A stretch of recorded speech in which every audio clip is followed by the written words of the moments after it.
চতুৰ্থমান শ্ৰেণীৰ ছাত্ৰ ছাত্ৰীসকল, তোমালোকৰ পৰিৱেশৰ পাঠ নং 9 আমাৰ ৰাষ্ট্ৰীয় পতাকা এই পাঠটো আমি আজি আলোচনা কৰিম আৰু এই পাঠটোত থকা প্ৰশ্নবোৰ আমি সমস্যাবোৰ সমাধান কৰিম।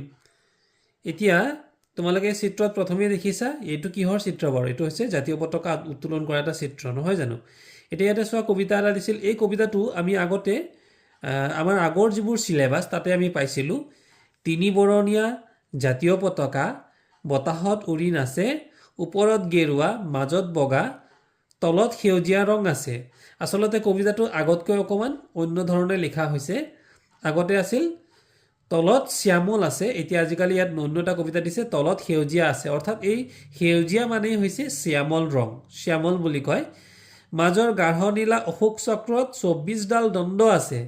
গতিকে জাতীয় পতাকাটোৰ সোঁমাজত এটা অশোক চক্ৰ থাকে আৰু সেই অশোক চক্ৰত কেইটা দণ্ড আছে? 24টা দণ্ড তোমালোকে মনত ৰাখিবা। ৰাষ্ট্ৰীয় দিৱসত পতাকাখনিক সকলোৱে সন্মান যাচে। গতিকে ৰাষ্ট্ৰীয় দিৱস আমাৰ দুটা, এটা হৈছে 15 আগষ্ট স্বাধীনতা দিৱস আৰু এটা 26 জানুৱাৰী গণতন্ত্ৰ দিৱস।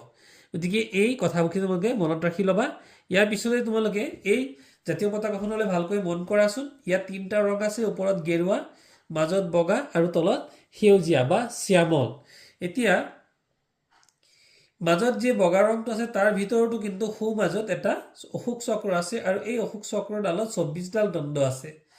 এতিয়া এই যে ৰংবোৰ দিছে, গেৰুৱা ৰং আছে, বগা ৰং আছে বা সেউজীয়া ৰং আছে, এই ৰংবোৰৰ কিন্তু কিছুমান তাৎপৰ্য আছে আৰু এই তাৎপৰ্যবোৰ তোমালোকে জানিবও লাগে আৰু পৰীক্ষাত আহেও। গতিকে আৰু এটা কথা জানি লোৱাই আছো, তোমালোকে দেখিছা 1947 চনৰ 22 জুলাইত এই তিৰংগা পতাকাখনে ভাৰতৰ ৰাষ্ট্ৰীয় পতাকা হিচাপে স্বীকৃতি পাইছিল। কিমান? 1947 চনৰ 22 জুলাইত স্বীকৃতি পাইছে। আগতে কিন্তু ৰাষ্ট্ৰীয় পতাকাখন বেলেগ আছিল।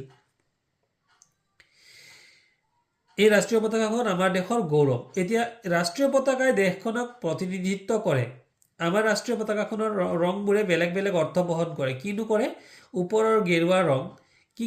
এই যে ওপৰত গেৰুৱা ৰংটো দেখিছা, এই গেৰুৱা ৰংটোৱে কি বুজায়? শক্তি আৰু সাহসৰ প্ৰতীক। শক্তি আৰু সাহস বুজাবলৈ এই গেৰুৱা ৰংটো দিয়া হৈছে। মাজত বগা ৰং সত্য আৰু শান্তিৰ প্ৰতীক। এই বগা ৰংটো শান্তি আৰু সত্যৰ কাৰণে কি বুলি ক'লে? সত্য আৰু শান্তি। এইটো মনত ৰাখে, বগা ৰঙে কি বুজায়? সত্য আৰু শান্তি। তলৰ সেউজীয়া ৰং উৰ্বৰতা, সমৃদ্ধি আৰু মংগলময়তাৰ প্ৰতীক। আৰু যে সেউজীয়া ৰংটো দেখিছা, এইটো 3টা বস্তু বুজায়। উৰ্বৰতা মানে খেতি বাতি যে হয়, সেই খেতি বাতিটোক বুজাইছে। সমৃদ্ধি, দেশখন যে উন্নতি হয় সেইটো সমৃদ্ধি বুজাইছে। আৰু মংগলময়তা অৰ্থাৎ সকলোৰে মংগল হোৱাটো কামনা কৰে এই সেউজীয়া ৰংটোৱে, মংগলময়তাৰ প্ৰতীক। বগা অংশৰ মাজত গাঢ় নীলা ৰঙৰ অশোক চক্ৰ থাকে। চক্ৰটো গতিশীলতাৰ প্ৰতীক। এইটো প্ৰশ্ন আহিব পাৰে যে এই যে অশোক চক্ৰটো আছে ই কিহৰ প্ৰতীক? এইটো অৰ্থটো হ'ব গতিশীলতাৰ প্ৰতীক। তোমালোকে এইটো মনত ৰাখিবা। ইয়াৰ গাঢ় নীলা ৰঙে আকাশ আৰু সমুদ্ৰক বুজায়। গতিকে এই ইয়াতে 3টা ৰং, লগতে নীলা ৰংটোৰো তাৎপৰ্য আছে আৰু অশোক চক্ৰটোৰো তাৎপৰ্য আছে। চক্ৰটো কিহৰ প্ৰতীক? গতিশীলতাৰ প্ৰতীক। আৰু এই নীলা ৰংটো কিহৰ প্ৰতীক? নীলা ৰংটো হৈছে ৰঙে আকাশ আৰু সমুদ্ৰক বুজায়। ঠিকে আছে? এইবাৰ জানি লোৱা যে অশোক চক্ৰটোক কি বুলি কয়? ধৰ্মচক্ৰও বুলি কয়। আমি জানিব লাগিব অশোক চক্ৰক কয় ধৰ্মচক্ৰ। তোমালোকে মনত ৰাখিবা। সাৰনাথৰ অশোক স্তম্ভৰ পৰা এই চক্ৰটো লোৱা হৈছে। এইটো পৰীক্ষাত প্ৰশ্ন আহে যে অশোক স্তম্ভৰ চিত্ৰটো ক'ৰ পৰা লোৱা হৈছে? সাৰনাথৰ, তোমালোকৰ চুটি প্ৰশ্ন আহে, সাৰনাথৰ অশোক স্তম্ভৰ পৰা। এইটো মনত ৰাখিবা। চক্ৰটোত 24ডাল দণ্ড আছে। গতিকে চিম্পল কুৱেশ্যন আহিব পাৰে যে আমাৰ জাতীয় পতাকাত যিটো অশোক চক্ৰ আছে তাত কেইডাল দণ্ড আছে? উত্তৰটো হ'ব 24ডাল। গতিকে ৰাষ্ট্ৰীয় পতাকাখন যে আমি উত্তোলন কৰোঁ, সেই পতাকাখন ব্যৱহাৰৰ কিছুমান নিয়ম আছে। এই নিয়মকেইটা তোমালোকে মনত ৰাখি চোৱা যে ৰাষ্ট্ৰীয় পতাকাখন উত্তোলন কৰোঁতে গেৰুৱা ৰংটো সদায় ওপৰত। তোমালোকে উত্তোলন কৰা দেখিছা, গেৰুৱা ৰংটো সদায় ক'ত থাকিব? ওপৰত থাকিব। ৰাষ্ট্ৰীয় পতাকাখন টেবুল বা অইন কোনো বস্তুৰ ওপৰত পাৰিব নালাগে। পতাকাখন ঘৰ বা অইন কোনো ঠাইত যেনে তেনে ওলমাই থ'ব নালাগে। সভাকক্ষ বা সভাথলীত বক্তাৰ সোঁফালে ৰাষ্ট্ৰীয় পতাকাখন থাকিব লাগে। কোনফালে থাকিব লাগে? সোঁফালে। যিফালে সভাকক্ষ বা সভাত যিকোনো মানুহ এজনে বক্তৃতা দি থাকে তাৰ সোঁফালে থাকিব। সমদল উলিয়ালে পতাকা বহন কৰা ব্যক্তিজন একেবাৰে আগত থাকিব লাগে। আমি যে কেতিয়াবা ৰেলী কৰোঁ, 26 জানুৱাৰীত হওক বা অন্যান্য কোনো বিদ্যালয়ত কোনোবা দিৱসবিলাকত কেতিয়াবা আমি যিবিলাক নেকি আমি ৰেলী কৰোঁ বা মাৰ্চ কৰোঁ, তাত 26 জানুৱাৰীত হওক বা 15 আগষ্টত হওক, সেইবোৰত কিন্তু কি কৰোঁ? আমি জাতীয় পতাকাখন চবতকৈ আগত, যিজনে জাতীয় পতাকা ধৰি থাকিব তেওঁ চবতকৈ আগত থাকিব। আমাৰ দেশত অনুষ্ঠিত হোৱা আন্তঃৰাষ্ট্ৰীয় খেল সমাৰোহ আদিত অইন ৰাষ্ট্ৰ পতাকাৰ সৈতে একে শাৰীতে আমাৰ পতাকাখন থাকে পতাকাখন একেবাৰে প্ৰথমতে সোঁফালে থাকিব লাগিব যে অন্য দেশৰ যিবোৰ পতাকা তাৰ পতাকাৰ লগত আমাৰ দেশৰ পতাকাখনো থাকিব আৰু সবতকৈ সোঁফালে থাকিব বিশ্বৰ যিকোনো ঠাইত ৰাষ্ট্ৰীয় পতাকাখনে নিজৰ দেশৰ চিনাকি দিয়ে এই পতাকা আমাৰ গৌৰৱ ৰাষ্ট্ৰীয় পতাকাখন সন্মান কৰাটো আমাৰ কৰ্তব্য এতিয়া ৰাষ্ট্ৰীয় পতাকাৰ সাইজটো কেনেকুৱা হ'ব লাগে চাবা দেই এইফালে চোৱাচোন এই ছবিটোত কিমান দিয়া আছে 6 সেন্টিমিটাৰ আৰু এইফালে কিমান দিয়া আছে 9 সেন্টিমিটাৰ মানে ইয়াতকৈ এইটো কিমান গুণ বেছি 1.5 গুণ বেছি কেনেকৈ 1.5 গুণ হৈ গ'ল তোমালোকে ইয়াক যদি আমি এটা অংক আকাৰে কৰিব বিচাৰো তোমালোকে যদি 9টোক আমি ওপৰত লিখো বা 9টোক যদি আমি তলত লিখো আৰু যদি 6টোক ওপৰত লিখো তেতিয়াহলে আমি যদি এবাৰ 6ক 9ৰে হৰণ কৰি দিও সৰি 9ক 6ৰে হৰণ কৰি দিও তেতিয়াহলে কিমান হ'ব 6 1 গুণে 6 বাকি থাকি গ'ল কিমান 3 তে 6 কিমান হ'ব 1 সমস্ত 6 ভাগৰ 3 এবাৰ 3 কানো 6ক যদি আমি কটাকটি কৰো তেতিয়াহলে হ'ব 2 ভাগৰ 1 অৰ্থাৎ 1.5 গুণ কেনেকৈ হ'ব মই দেখাই দিবলৈ যত্ন কৰিছো এটো চোৱাচোন ইয়াতে কিমান দিয়া আছে 9 আমি লিখিলো কি ওপৰত লিখিলো 9 তলত লিখিলো 6 নহয় জানো 6 ৰে 9ক যদি আমি এটা হৰণ কৰি দিও তেতিয়াহলে ইয়াতে আহি গ'ল 9 আৰু এটা আমি 6 ৰে হৰণ কৰিছো 6 1 গুণে 6 এতে কিমান বাকি থাকিল 9 ৰ পৰা 6 গ'ল 3 তেতিয়াহলে আমি কেনেকৈ লিখিব পাৰো যে 1 সমস্ত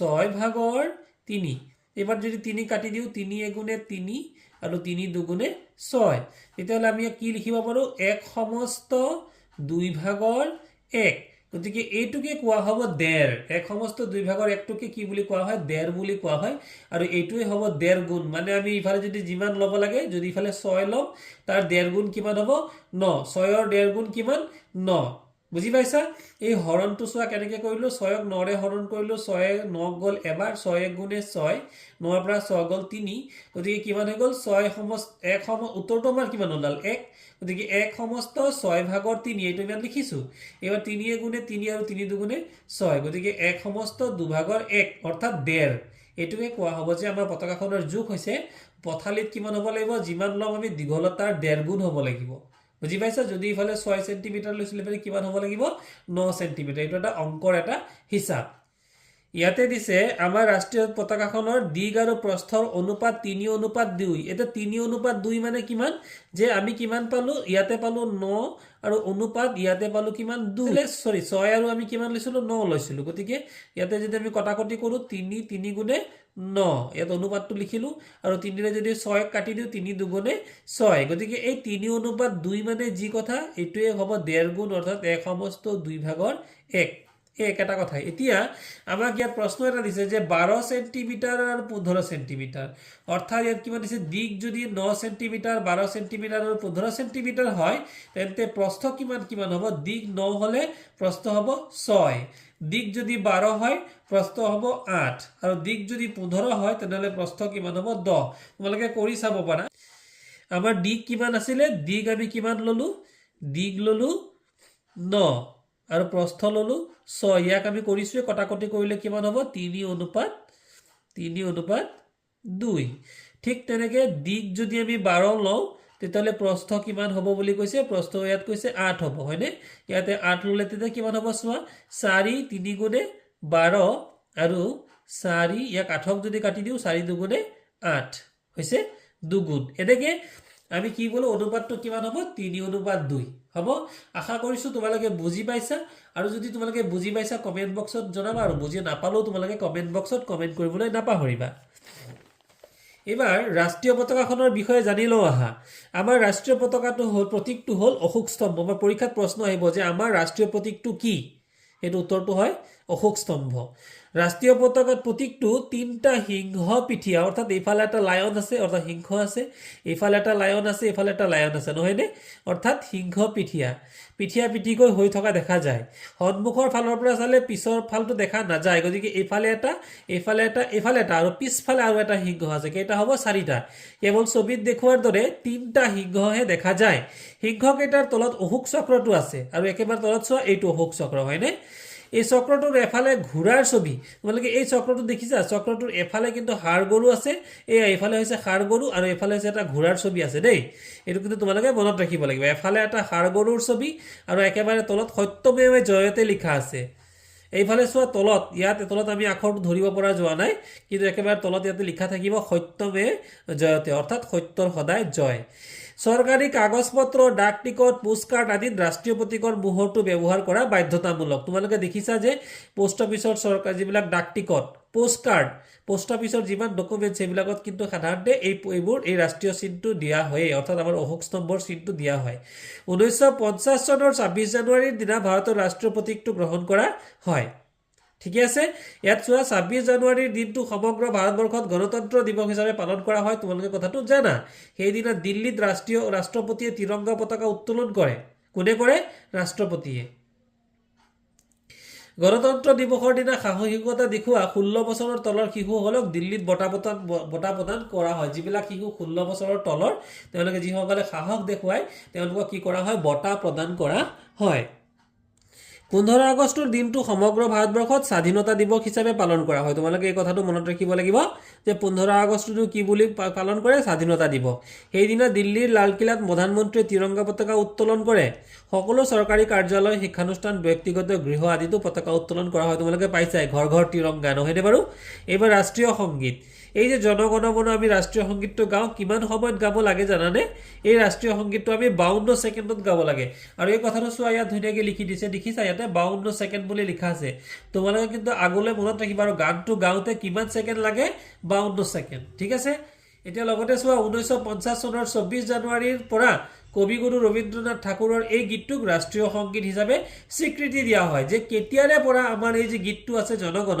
ৰাষ্ট্ৰীয় সংগীত বুলি স্বীকৃতি কেতিয়াৰে পৰা দিয়া হৈছে 1950 চনৰ 24 জানুৱাৰীৰ পৰা এই কথাটো কিন্তু তোমালোকে মনত ৰাখিব লাগিব লগতে এই পাঠটোত চোৱা এটা ফুল দিয়া আছে নহয়নে বাৰু আমাৰ ৰাষ্ট্ৰীয় ফুল কি পদুম ফুল ৰাষ্ট্ৰীয় পশু ঢেকিয়াপতীয়া বাঘ ৰাষ্ট্ৰীয় পক্ষী ময়ূৰ ৰাষ্ট্ৰীয় ফল আম নহয়নে বাৰু আৰু এই যে ছবিটো দেখিছা এইজন হৈছে মহাত্মা গান্ধী তোমালোকে সকলোৱে চিনি পোৱা আমাৰ জাতিৰ পিতা মহাত্মা গান্ধী 2 অক্টোবৰত তেওঁৰ জন্ম হৈছিল আৰু তেওঁৰ জন্মদিনটো কি বুলি কোৱা হয় গান্ধী জয়ন্তী হিচাপে তেওঁৰ জন্মদিনটো অৰ্থাৎ গান্ধী জয়ন্তী হিচাপে পালন কৰা হয় মহাত্মা গান্ধীয়ে ইংৰাজসকলৰ বিৰুদ্ধে অহিংস আন্দোলন কৰি আমাৰ দেশ স্বাধীন কৰিছিল নহয় জানো এইগৰাকী হৈছে ডক্টৰ সৰ্বপল্লী ৰাধাকৃষ্ণন নহয় জানো তোমালোকে জানা যে 5 ছেপ্টেম্বৰৰ দিনাখন তোমালোকে সকলোৱে বিদ্যালয়ত কি পাতা বাৰু শিক্ষক দিৱস পাতা নহয় জানো গতিকে এই যে 5 ছেপ্টেম্বৰৰ দিনাখন আমি এই গুজনা মহান শিক্ষকৰ স্মৃতিত আমি শিক্ষক দিৱস পালন কৰোঁ আৰু সকলো শিক্ষাগুৰুকে আমি সন্মান কৰোঁ আৰু একেবাৰে এইজনকো আমি তোমালোকে চিনি নোপোৱা নহয় এইজন হৈছে জৱাহৰলাল নেহেৰু আৰু তেওঁক কি বুলি কোৱা হয় আমি নেহেৰু খুৰা বা চাচা বুলি মাতো নহয়নে বাৰু আৰু তেওঁ 14 নৱেম্বৰত স্বাধীন ভাৰতৰ প্ৰথম প্ৰধানমন্ত্ৰী হৈছিল দেই কথাটো মনত ৰাখিবা আৰু চোৱা ইয়াতে নেহেৰু খুৰা বুলি আমি তেওঁক কিয় কওঁ শিশুসকলক তেওঁ বৰ ভাল পাইছিল আৰু তেওঁ মৰম কৰিছিল ঠিকে আছে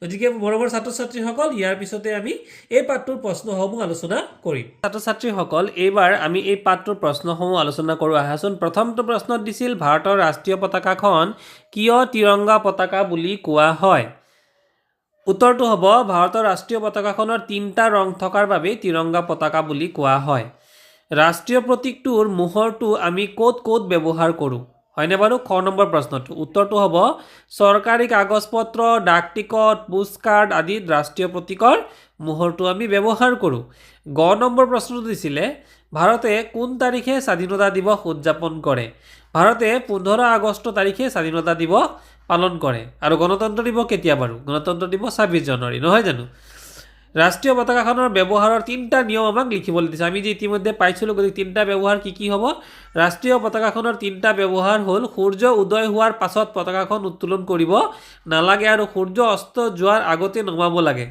পতাকাখন উত্তোলন কেতিয়া কৰিব লাগে সূৰ্য উদয় হোৱাৰ পাছত পতাকাখন উত্তোলন কৰিব লাগে মানে অস্ত যোৱাৰলৈকে ৰাখিব নালাগে আৰু উদয় হোৱাৰ পাছতহে আমি পতাকা উত্তোলন কৰিব নালাগে এনেকুৱা নহয় যে বেলি ওলোৱাৰ আগতে আমি মানে পতাকাখন উত্তোলন কৰি দিব নালাগে কি বুলি ক'লো বেলি ওলোৱাৰ পাছতহে অৰ্থাৎ সূৰ্য উদয়ৰ পাছত আমি কি কৰিম পতাকা উত্তোলন কৰিম আৰু কেতিয়া নমাম বেলি অস্ত যোৱাৰ আগতেই এইবাৰ তাৰ পিছৰ পইণ্টটো কি ৰাষ্ট্ৰীয় পতাকাখন উত্তোলন কৰোঁতে গেৰুৱা ৰংটো সদায় ওপৰত থাকিব লাগে ৰাষ্ট্ৰীয় পতাকাখন ঘৰ বা আন কোনো ঠাইত যেনে তেনে ওলমাই থ'ব নালাগে এই 3টা নিয়ম তোমালোকে মনত ৰাখিবা এবাৰ 19 নম্বৰ প্ৰশ্নটো দিছিল ৰাষ্ট্ৰীয় পতাকা উত্তোলন কৰা দুটা দিৱসৰ নাম ৰাষ্ট্ৰীয় পতাকা উত্তোলন কৰা দুটা দিৱস হ'ল স্বাধীনতা দিৱস আৰু গণতন্ত্ৰ দিৱস ঠিকে আছে তাৰপিছত 2 নম্বৰ প্ৰশ্নটোত ৰাষ্ট্ৰীয় পতাকাৰ ৰং কেইটা কি বুজায় ক অংশৰ লগত খ অংশ মিলাব লাগে ইয়াত কিন্তু 2 নম্বৰৰ প্ৰশ্নটোত কিন্তু উল্টা পুল্টা আছে এতিয়া সেউজীয়া দিছে শক্তি আৰু সাহসৰ প্ৰতীক কিন্তু শুদ্ধ নহয় বগাটো দিছে চোৱা